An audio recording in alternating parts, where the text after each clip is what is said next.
mais ou menos entre Éfeso e a região de Ancira.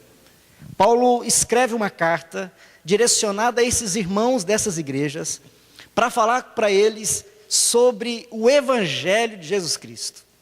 O que é ser cristão? O que é o Evangelho? Se nós tirarmos as regras, aquilo que a gente acha que é o cristianismo, o que vai sobrar é o que Gálatas vai propor para nós. Em outras palavras, Paulo está preocupado em dizer o que é verdadeiramente ser cristão. E Paulo escreve essa carta, uma das cartas mais pessoais de Paulo, porque Paulo está muito bravo. Nós vamos perceber no capítulo 5, quando nós chegarmos lá, que Paulo está muito bravo com esses sujeitos que estavam querendo circuncidar os gentios. Lá no capítulo 5. Se você ler a Bíblia, você já vai entender durante a semana. Mas nós vamos explicar direitinho posteriormente. Veja só, Paulo escreve a carta para esses irmãos, para chamá-los ao verdadeiro evangelho, ao verdadeiro evangelho, ao evangelho genuíno, ao evangelho verdadeiro. Amados, nós vivemos num mundo em que muita coisa é falsificada, não é? Muita coisa. A gente compra quase tudo falsificado. Quase tudo dá para comprar um similar, um genérico. O problema que Paulo está tratando em Gálatas é o evangelho genérico. É o evangelho que parece evangelho, tem cara de evangelho, fala que é evangelho, mas não é evangelho. E Paulo, com autoridade apostólica, vai dizer que aquilo que estava se pregando tirava Jesus Cristo da sua honra, da sua posição de autoridade, do seu governo, e que as pessoas que se atendessem à mensagem que estava sendo pregada, deixariam de ser cristãs. Essa é uma advertência tão séria, que essa carta se tornou para Lutero, em 1519, não é? 1519, veja que a Reforma Protestante acontece em 1516, em 1519, Martim Lutero escreve um livrinho chamado Da Liberdade Cristã. Eu tive o privilégio de ganhar esse livro trilingüe, grego, alemão e português. Nesse livro da Liberdade Cristã, Lutero vai atacar frontalmente uma religião fundamentada baseada em rituais, em leis, penitências, superstições. Lutero vai usar essa carta com tanta veemência na Reforma Protestante, que ele dá um título à carta de Paulo aos Gálatas. É a Carta Magna da Liberdade Cristã. E Lutero disse que ele amava tanto essa carta que ele tinha se casado com ela. Ele usa essa expressão no livro da Liberdade Cristã. Eu me casei com essa carta. Tem um caso de amor e fidelidade com ela. Lutero vai usar essa carta nos seus principais sermões da Reforma Protestante, se torna o texto mais importante para o combate das superstições religiosas que imperavam o cristianismo quando da Reforma Protestante. Por isso que essa carta se tornou fundamental para a Reforma, e ela se torna também fundamental para nós hoje. Porque nós hoje vivemos um tempo muito similar ao tempo em que Lutero se erguia com as 95 teses. Em que muitos cristãos lotam os templos e tentam comprar a sua fé, a sua salvação, com um comportamento moral pelas boas obras, achando que determinadas regras me fazem ser um cristão, ou por outro lado, quando esses cristãos que assim dizem, por outro lado, acham que podem comprar a Deus, não com as obras, mas podem fazer negócio com Deus usando a fé. Aliás, ouvi isso hoje pela manhã, nós precisamos usar a fé. E eu fiquei pensando, que coisa é essa que vai usar, né? Essa linguagem está por aí, né? Usar a fé, como se a fé fosse alguma coisa que eu compro a Deus o favor de Deus. Gálatas é fundamental para nós hoje, para nós perguntarmos que é um cristão. O que é ser cristão? Essa pergunta Paulo vai desenvolver, e Paulo rapidamente aponta na sua carta algumas questões, aqui já nesse prólogo, nesses nessas primeiras linhas, a autenticidade do Evangelho. Eu queria que você olhasse para a sua Bíblia, olhasse para o texto que nós lemos, e Paulo vai dizer o seguinte: Paulo, apóstolo, não da parte de homens, nem por intermédio de homem algum, mas por Jesus Cristo e por Deus Pai, que o ressuscitou dentre os mortos. A primeira marca desse evangelho que Paulo está escrevendo aos Gálatas é que o evangelho autêntico tem origem em Deus. Ele está dizendo que esse evangelho não é meu, esse evangelho que eu estou pregando nessa carta, esse evangelho autêntico que está dizendo que é ser cristão, não vem daquilo que eu penso, porque eu não estou enviando essa carta por homem nenhum, por autoridade humana nenhuma, eu estou escrevendo essa carta por intermédio de nenhum homem, mas por Jesus Cristo e por Deus. O evangelho autêntico tem origem em Deus. 2 Timóteo, Paulo vai dizer isso no capítulo 1, verso 19, que Deus nos salvou e nos chamou para uma santa vocação, não em virtude das nossas obras, mas por causa da sua própria determinação e graça. E essa graça nos foi dada em Cristo Jesus desde os tempos eternos. Paulo vai repetir aquilo que João vai falar lá no capítulo 1, versículo 13.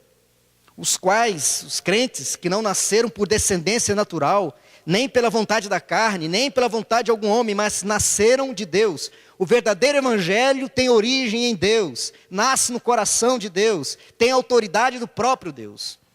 Segunda coisa que Paulo fala, é que esse evangelho não tem apenas origem em Deus, mas se baseia na obra de Deus. Na obra de Deus.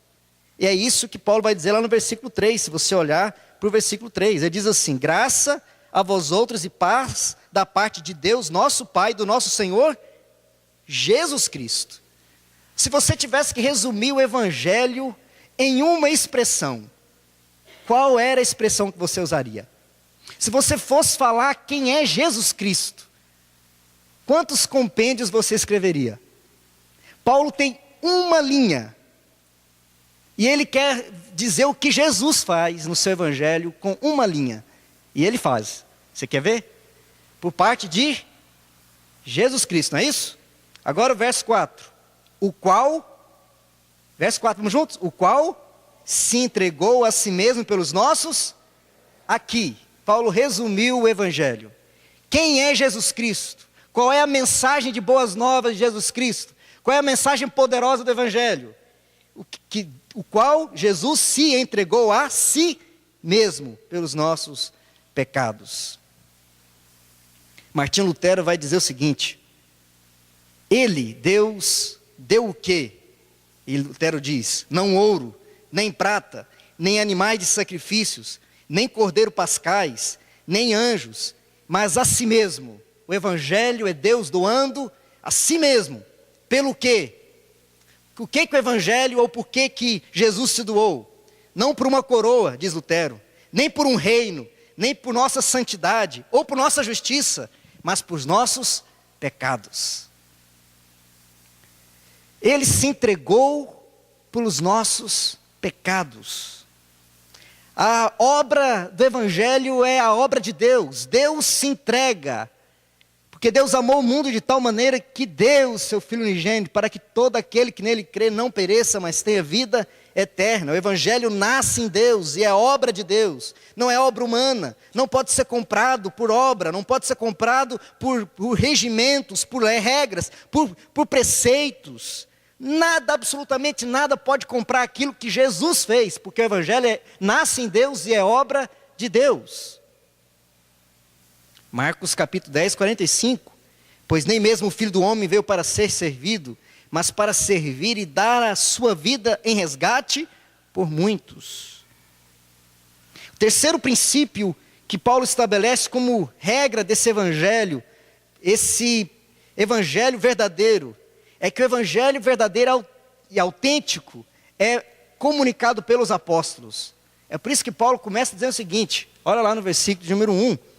Paulo, apóstolo.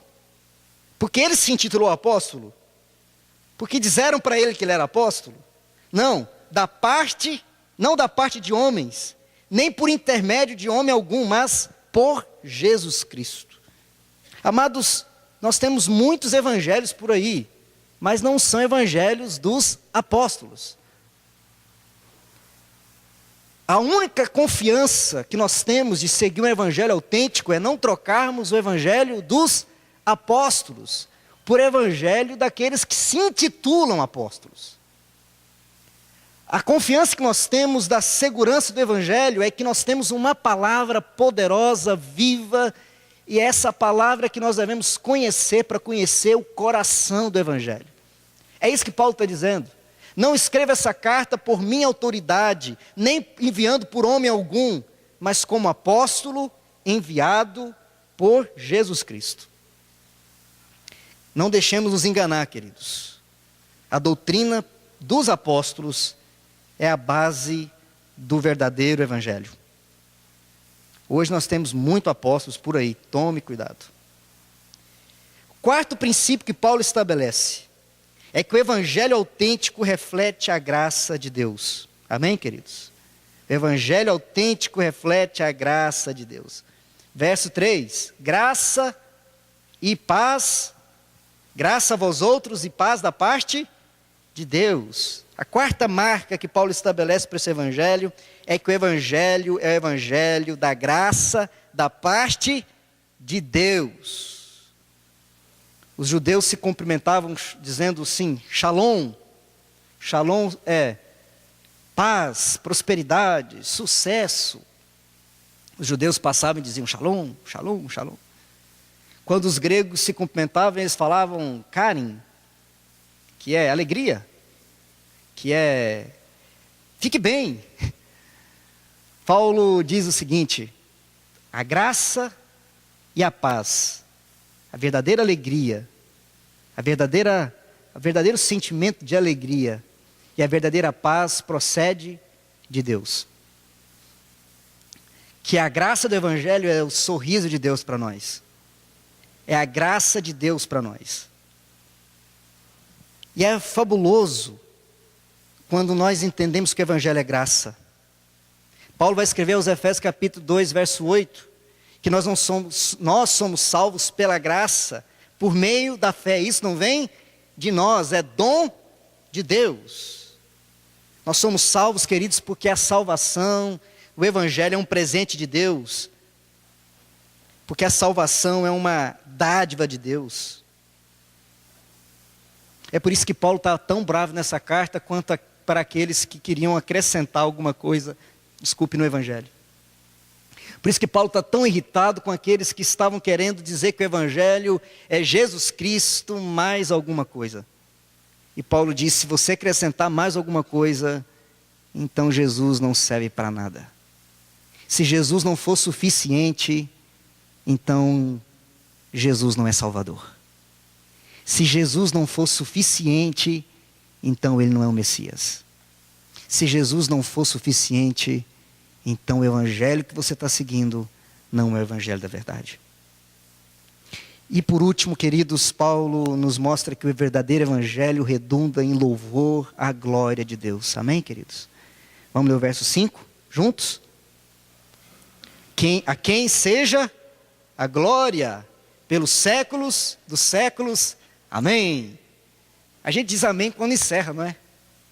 Seria mais lógico Paulo colocar o amém lá no final do capítulo 5 de Gálatas, capítulo 6 de Gálatas, dizendo assim, vamos encerrar a carta. Mas não. Amém aqui é uma expressão de louvor. Paulo, quando ele